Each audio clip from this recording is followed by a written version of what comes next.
먼저 한 가지 고백을 하고 여러분에게 양해를 구하고 오늘 설교를 시작하려고 해요. 오늘 원래 주보에 보면 22절부터 30절까지였었어요. 왜 그랬냐면 솔직히 사사기 19장부터는 솔직히 이야기가 좀 불편해요. 저도 불편하고 듣는 여러분도 좀 불편합니다.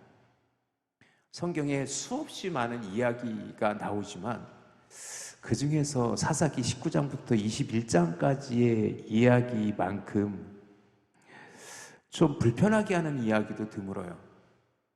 성적인 타락도 나오고요. 여러 가지 정말 그 사사시대가 갖고 있었던 가장 좀 이렇게 솔직히 설교하기 좀 불편할 정도로, 그래서 처음에는 제가 지난주에 이미 설교 본문이 나올 때는 설교 본문의 원고가 어느 정도 준비됐을 때 설교 원고가 나오는데 지난주에 주보 원고를 전사님께 넘길 때에 그래 19장부터는 그냥 뭉뚱그려 하자, 이런 일이 있었어요, 이런 의미가 있었어요 라고 건너뛰고, 그래서 원래는 다음 주에 사사기를 끝내려고 했었어요. 다음 설교에. 그리고 오늘 어제부터 다시 본문을 이제 묵상하고 어떻게 설교를 준비하지 고민하는데 자꾸 찔려요. 설교자는 본문을 선택하고 전할 모든 고난이 제게 있다고 생각했는데 그게 아니더라고요. 본문을 부여잡고 기도하고, 솔직히 오늘 본문의 이야기는 레위 사람이 첩을 얻어서 도망갔는데 그 여자 잡으러 갔어. 그러고 이런 일이 있었습니다 라고 하고 그 뒤에 그렇게 해서 이런 일이 있었어요 라고 해서 넘어가려고 했는데 다시 본문을 묵상하고 본문을 보면서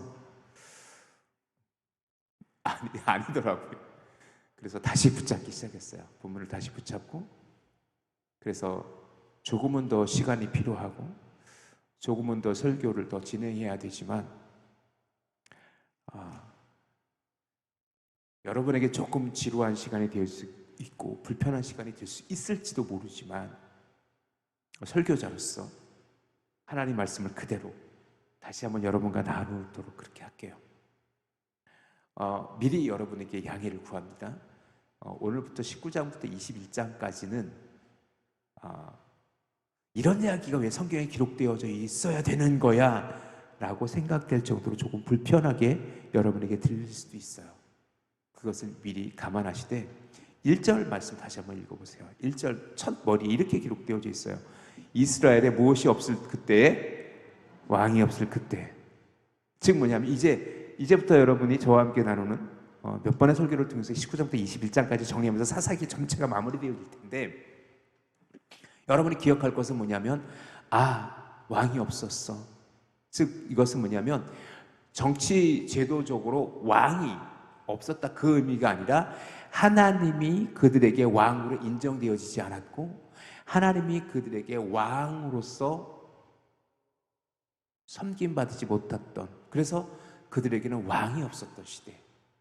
정치적으로도 왕이 없어요. 하지만 실제적인 왕은 하나님이라는 것을 그들이 인정하지 않았던, 그래서 왕이 없었던 그때 있었던 일이라는 것을 전제하고 갈게요.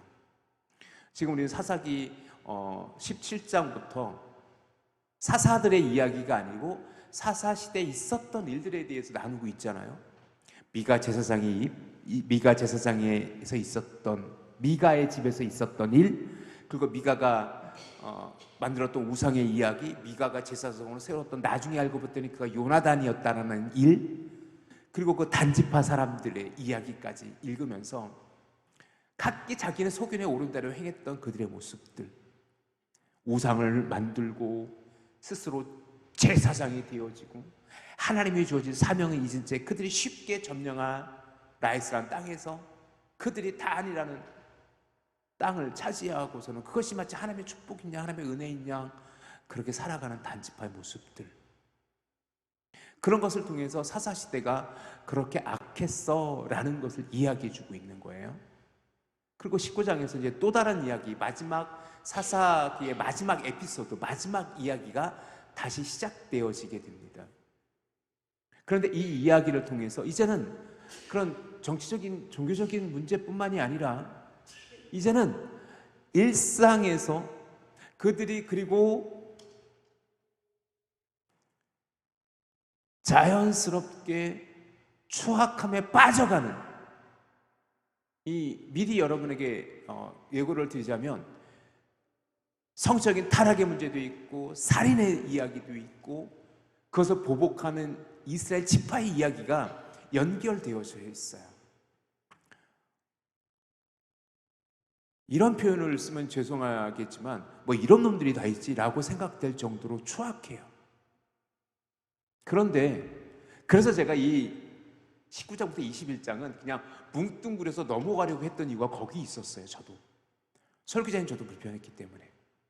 그런데 하나님께서 저에게 그렇게 하지 마라고 말씀하시는 것 같아서 다시 본문을 부여잡았습니다. 그러기에 오늘 본문이 바뀌어진 거예요. 여러분께서 양해하시고 오늘 본문의 말씀으로 들어가지요. 이제 그 제사장도 아닌 그냥 레위 사람, 에브라임 산지 구석에 거류하는 어떤 레위인 사람이 첩을 맞이하였더니 라고 이야기는 시작되어져요. 그런데 여러분 19장부터는 사람 이름이 안 나와요. 등장인물들이 여러 명 나오는데 그들의 이름이 한 명도 안 나와요. 레위 사람, 그의 첩, 장인, 기브아에 거하는 에브라임의 노인, 그 베냐민 사람들, 이런 식으로 특정한 이름이 거론되어 있지 않아요. 그것이 처음에는 그냥 그렇네 라고 넘겨갈 수 있는데 거기에는 굉장히 중요한 인사이트가 하나, 영적인 깨달음이 하나 있더라고요. 저도 이 본문에 나오는 레위인 같을 수도 있고, 여기 앉은 누군가는 그 첩의 여인과 같을 수도 있고, 여기에는 누군가는 그 장인과 같은 사람이 있을 수 있고, 누군가는 그 기브아의 노인과 같은 사람이 있을 수 있고, 누군가는 베냐민 지파 사람들 같은 사람들이 될 수 있다라는 것을 전제하고 있는 거예요. 즉 뭐냐면 이름이라는 것은 그 사람의 정체성이에요. 제 이름은 윤영수예요. 윤영수라는 이름은 여러 사람이 쓰고 있지만 그럼에도 불구하고 제가 윤영수라고 이름이 불려진다라는 것은 제 자신이에요. 여러분이 갖고 있는 이름은요, 여러분을 자신을 이름이에요. 그런데 여기서 이 레위기에 특별히 19장부터는 이름이 거론되지 않는다라는 것은 하나님께서 의도적으로 여기에 이름이 기록하지 않는 것은 누구든지 그 사람이 될 수 있기 때문이야 라는 것을 마치 이야기하고 있는 것 같아요. 그래서 제가 19장부터 말씀을 읽을 때 솔직히 저도 불편했던 것은 맞아요. 하지만 그럼에도 불구하고 우리가 19장부터 다시 우리가 말씀의 의미를 되새기면서 조금은 시간이 더 걸릴지라도, 조금은 우리에게 불편하게 다가올지라도 이 시간에 같이 우리가 하나님께서 주신 왜 하나님께서는 이 거지 같은 이야기를 왜 성경에 기록하고 있는지에 대해서 한번 곰곰이 생각해보는 이 시간 되어질 수 있기를 주님의 이름으로 축원합니다. 레위 지파가 첩을 얻었어요. 그 당시는 첩을 얻는 게 사회적인 큰 문제가 되어지는 건 아니에요.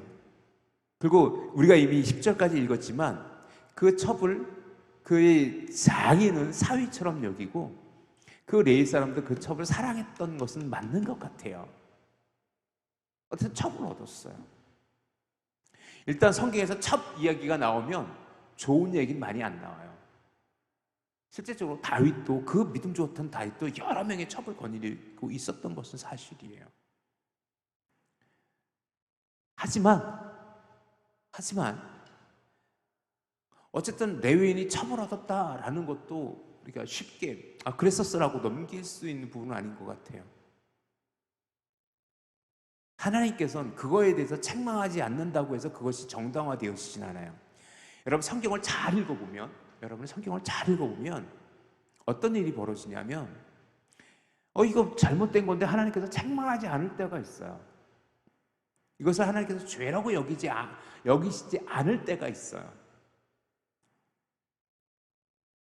그렇다고 해서 그거 죄가 아닌 건 아니에요. 그것에 대해서 하나님께서 책망하지 않는다고 해서 그것이 정당화되어질 수는 없어요. 무슨 얘기냐면 레위인이 첩을 얻었어요. 레위인이 첩을 얻었어요. 그 첩을 얻은 것 자체를 가지고 하나님께서는 성경에서도 그게 나쁘다 좋다 평가를 안 해요. 그냥 그 시대에 남자가 본부인 말고 첩을 얻는 것이 그렇게 일상화처럼 여겨지는 것처럼 그렇게 성경은 기록하고 있고 그 시대가 그랬었어요. 실제적으로 우리나라 조선시대와 같이 그것을 사회규범으로 악이다 혹은 선하다라고 규정 지을 문제는 아니지만 그것이 통념처럼 받아들일지언정 분명한 것은 하나님께서 그것을 선히 여기지 않는다라는 것은 우리가 기억해 볼 필요가 있어요. 우리가 조금만 더 생각해 보면 이런 게 있어요. 우리가 일상의 삶을 살아가요. 그런데 우리의 삶을 전부 성경이 다 이건 죄야 아니야 재단해 놓지 않았어요. 그런데 어느 순간 내가 하는 행동이 하나님께서 기뻐하지 않으실 것 같은 행동들이 있어요. 그런데 그런 행동들이 사회적으로는 크게 문제가 되지 않고 지탄받을 일도 아니고 그냥 세상 사람들은 그저 그렇게 이해하고 넘어가는 일들일 수 있어요. 그런데 중요한 건 뭐냐면 우리 신앙의 양심에 꺼리낌이 되어진다면 그건 죄예요. 그래서 우리는 양심의 죄라고 하기도 해요. 우리가 한 가지 기억해야 될 것은 뭐냐면 다른 사람들도 다 그렇게 하는데 내가 특별나? 라는 식으로 합리화하지 마시라는 거예요. 조금 여러분에게는 목사님 굳이 그런 것까지 할 수도 있지만 저도 다들 그렇게 하는데 라고 넘어가는 죄들이 저에게도 있어요. 그런데 한 가지 여러분이 꼭 기억하실 건 뭐냐면 믿지 않는 사람들과 똑같은 도덕적 잣대나 기준을 가지고 여러분이 생활하지 않으셨으면 좋겠어요. 우리에겐 더 높은 하나님의 말씀이 우리의 삶의 기준이 되어질 수 있기를 주님의 이름으로 축원합니다.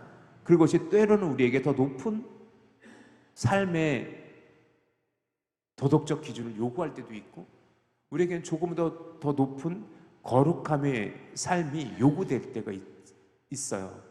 그때에도 분명하게 우리가 말씀으로 믿는 자로서의 삶을 살아가야 돼요. 어쨌든 오늘 본문에서 레위인의 부인이라고 표현하지 않고 첩이라고 표현한 것은 그런 영적인 의미도 있어요. 어쨌든 그런데 그 첩이 2절 말씀을 잘 읽어보세요. 2절 말씀이 여러분 오해할 수 있는 소지가 있었기 때문에 제가 이건 좀 자세하게 설명을 할 거예요. 2절 말씀 다시 한번 천천히 읽어봅시다. 시작. 그 첩이 행음하고 남편을 떠나 유다 베들레헴 그의 아버지의 집에 돌아가서 거기서 넉 달 동안 지내매라고 되어 있어요. 근데 그 첩이 행음했대요. 행음이라는 단어는 히브리 원어로 자나라는 단어예요.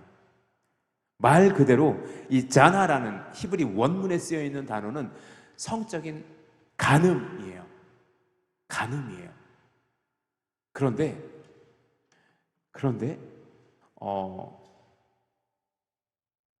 정확한 해석은 아니에요. 왜냐하면 다른 해석본을 보거나 많은 주석가들은 여기서 이 자나라는 단어를 알라이우라는 단어와 연결시켜서 조금 여러 개 복잡하게 들지 모르겠는데 조금만 양해하고 들어주세요. 그런 그 히브리 원어적인 어떤 뜻에 의해서 행음이라는 단어는 잘못된 해석일 가능성이 높아 라고 해석을 했어요. 그리고는 뭐라고 해석하냐면 미워하여, 원망하여, 대항하여 라는 뜻으로 다시 해석을 했어요. 즉 뭐냐면 그 첩이 그 남편을 미워해서 원망해서 남편을 떠나는 거예요. 즉 뭐냐면 우리 성경만 읽어보면 그 첩이 행음해서 남편에게 그 행음하다 들켜가지고 도망간 것처럼 그렇게 표현되어져 있는데, 원래 이 원문의 번역을 다시 하면 그 여인이 행음한 게 아니라 그 레위 사람이 잘못한 거예요. 그 부인에게 잘못했어요. 그 첩에게 무슨 일을 했는지는 잘못했어요. 그래서 첩이 화가 나서 원망해서 떠나는 거예요. 이 세번역 성경이라는 성경은 그래서 우리나라에서도 번역된 이 세번역 성경에서는 그러나 무슨 일로 화가 난 그 여자는 그를 떠나 유다 땅의 베들레헴에 있는 자기 친정집으로 돌아가서 넉 달 동안 머물러 있었다, 이렇게 표현하고 있어요. 공동번역 성경에서도요, 그 첩이 화가 나서라고 번역하고 있어요. 우리 성경하고 전혀 다르게 번역해놨어요. 전혀 다르게 번역해놨어요. 그래서 이 본문을 제가 히브리 원어로도 다시 해석해보고 주석책을 다시 보고 여러 책을 봤는데 제가 나름대로 결론 내린 건 그거예요. 레위 사람이 되려 첩에게 큰 잘못을 했어요. 그래서 어떤 주석가는 음행을 한 게 그 첩이 아니라 그 레위인이라고 얘기까지 해요. 그 레위인이 음행한 걸 첩이 알았기 때문에 첩이 화가 나서 떠난 것처럼 그렇게 얘기도 해요. 그러니까 오늘 우리 성경은 전혀 잘못된 개념으로 해석해 놨을 가능성도 배제할 수 없어요. 어쨌든 그 레위인이 무엇인가 크게 잘못해서 그 첩에게 화를 내게 했어요. 화가 나게 했어요. 그래서 첩이 그것을 참지 못하고 친정으로 도망가 버린 거예요. 베들레헴으로 도망가 버린 거예요. 그래서 그 몇 달 동안 그 레위인이 그렇게 지내다가 도저히 그 첩이 너무나도 그리워가지고 그 첩을 다시 데려오고자 그 베들레헴으로 떠나가면서 이 사건은 시작되는 거예요. 갔어요. 그래서 베들레헴으로 갔어요. 베들레헴은 예루살렘 밑에 있어요. 지금 에브라임에서 먼 곳 실로라고 돼 있어요. 아마 이 에브라임 산지 구석이라고 하는 것은 아마 원래 성막이 있었던 실로였을 가능성도 있어요. 그곳에서 수십 킬로를 내려와서 그 베들레헴에 이르러요. 거기서 그 장인집에 간 거예요. 장인집에 갔어요. 장인집에 갔는데 다행히 그 첩이 마음이 좀 풀어졌어요. 그래서 그 장인집에서 3일을 유숙해요. 먹고 지내요. 그리고는 이제 다시 그가 있어야 될 곳으로 가고자 하되 장인이 말려요.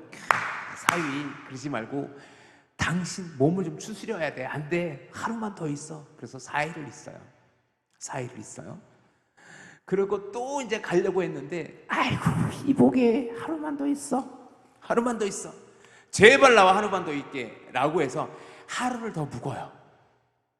그리고 5일째 됐어요.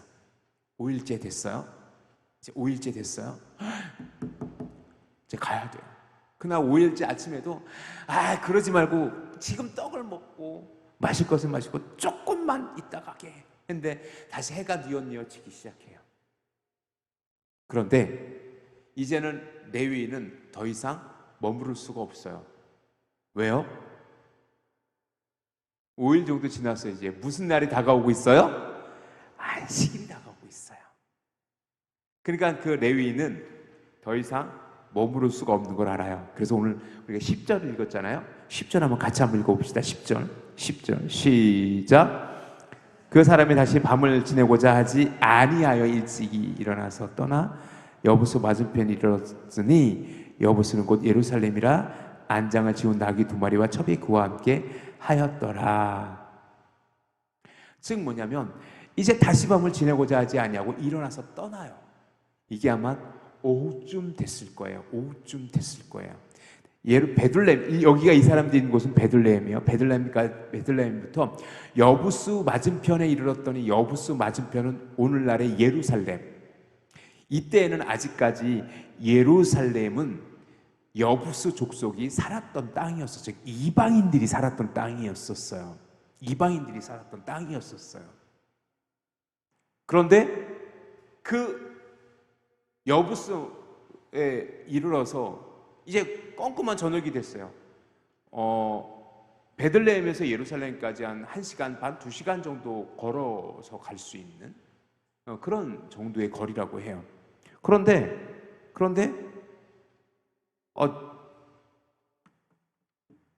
이제 저녁이 됐어요. 근데 이때에는 여부스 지역, 예루살렘이지만 여전히 여부스족이 살고 있는, 이방 사람들이 살고 있는 곳이었었어요. 그래서 그 레위인은 여부스에 있길 원치 않아요. 여부스에 있길 원치 않아요. 11절에 보면 그들이 여부스에 가까이 갔을 때 해가 지려 하는지라 종이 주인에게 이르되 청하건대 우리가 돌이켜 여부스 사람이 이 성읍에서 들어가서 유숙하십시다. 종은 여부스에서 유숙합시다 라고 제안하지만 그 주인 레위인은 그렇게 얘기하지 않아요. 우리가 이스라엘 자손에 속하지 않은 이방 사람들과 어떻게 같이 들어가서 있을 수 있겠느냐. 그러지 말고 조금만 더 가자. 기브아로 가자. 베냐민 지파 땅이에요. 기브아 조금만 가면 기브아예요. 베들레헴이 있고 그 위에 예루살렘이 있고 그 바로 위쪽에 서쪽으로 조금만 올라가면 기브아라는 땅이 있어요. 그 땅으로 올라가자. 그렇게 돼서 기브아까지 이르게 돼요. 기브아 땅에 이르게 돼요. 이제 해는 거의 뉘엿뉘엿졌어요. 그런데 유대인들은, 이스라엘에는 아예 신명기에 여러분 읽어보신 적이 있을 거예요. 객을 방치하면 안 돼요. 만약에 늦은 객이 그 길을 지나가면 그 집에 있는 사람은 그를 맞아들여야 되는 게 유대인의 삶의 풍습이고 하나님께서 그렇게 그들에게 명령하셨어요. 그리고 그래서 레위인은 그 아내와 종과 함께 굳이 여부스를 지나서 이방 족속에 사는 여부스를 지나서 기브아까지 왔던 이유는 그가 이스라엘 족속의 땅에 머물기 위해서였었어요. 그런데 여러분 15절 한번 자세히 보세요. 15절 자세히 보세요. 15절 같이 한번 읽어봅시다. 기브아에서 시작. 기브아에 가서 유숙하려고 그리로 들어가서 성읍 넓은 거리에 앉아 있으나 그를 집으로 영접하여 유숙하는 자가 없었더라. 유숙하는 자가 없어요. 유숙을 초대하는 자가 없어요. 그만큼 그들은, 그 기브아에 사는 사람들은 하나님의 율법을 지키지 않는 거예요. 그렇게 각박해졌다라는 것을 반증하고 있어요. 자, 그런데 저는 여기서 다시 한번 그 레위인에 대해서 한 번만 더 주목해 보고 싶어요. 그 레위인을 잘 보세요. 레위인은 나름 이제 더 이상 그 처갓집, 장인의 집에 유숙하지 않으려 했던 것도 하나님을 제사하기 위해서였을 가능성이 높아요. 그는 이방의 땅에 들어가지 않고 그 이스라엘 족속 중에 거하려고 해요. 그런 모습들은 어떤 모습과 맞닿아 있냐면, 그래도 나는 유대인이야, 나는 레위인이야 라는 자기 정체성은 있어요. 나는 그렇게 그리스도인이야, 나는 예수 믿는 사람이야 라고 오늘날 생각하는 사람과 같아요. 그런데 말이죠,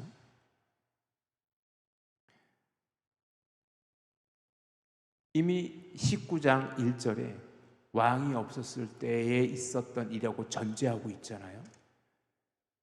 그 레위 사람이 진정 여호와를 두려워했을까?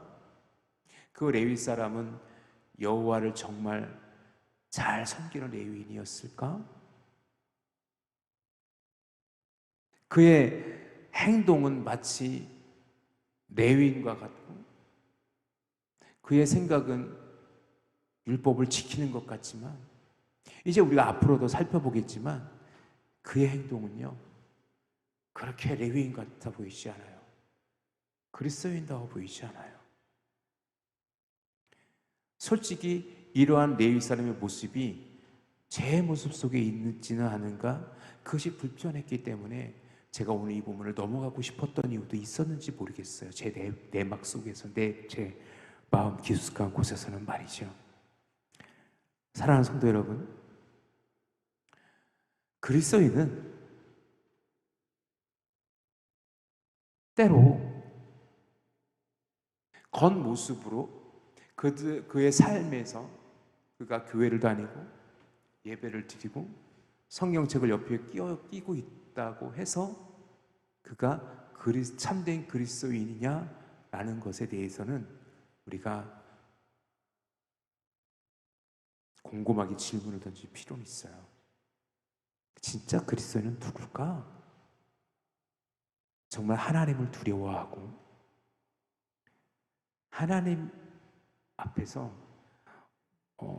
정직하게 행하고 하나님 앞에서 말씀하신 것들을 온전히 삶에서 녹아서 살아가는 사람이, 그 사람이 그리스도인이라는 사실을 여러분이 꼭 기억하시기를 주님의 이름으로 축원합니다. 오늘 본문에 나온 레위인은 어때요? 그는 그 당시 풍습, 그 당시 관습이고 그 당시 모든 사람이 그렇게 한 것처럼 처불었고, 그 첩이 분노해서 화내서 도망갈 정도로 그는 아마 그 첩에게는 큰 잘못을 저질렀을 가능성이 훨씬 높아요. 그런 그도 레위인이니까 안식을 지키려고 가려고 노력하고 이방인의 땅에 거하려고 하지 아니하는 그런 종교적인 열심은 있었지만, 진짜 그의 삶이, 그의 모습이 정말 하나님의 앞에서 거룩하게 하나님의 삶, 하나님을 섬기는 레위인과 같은 삶이었을까? 라는 것에서 우리는 퀘스천 마크를 달 수 있어요. 앞으로 이제 우리가 다시금 이제 추석 명절이 지나고 다시 금요 성령 집회 때 다시 또 말씀을 나누겠지만, 그 뒤로 이루어지는 일들은요, 그 기브아에서 있었던 일은 정말 추악한 일들이 벌어져요.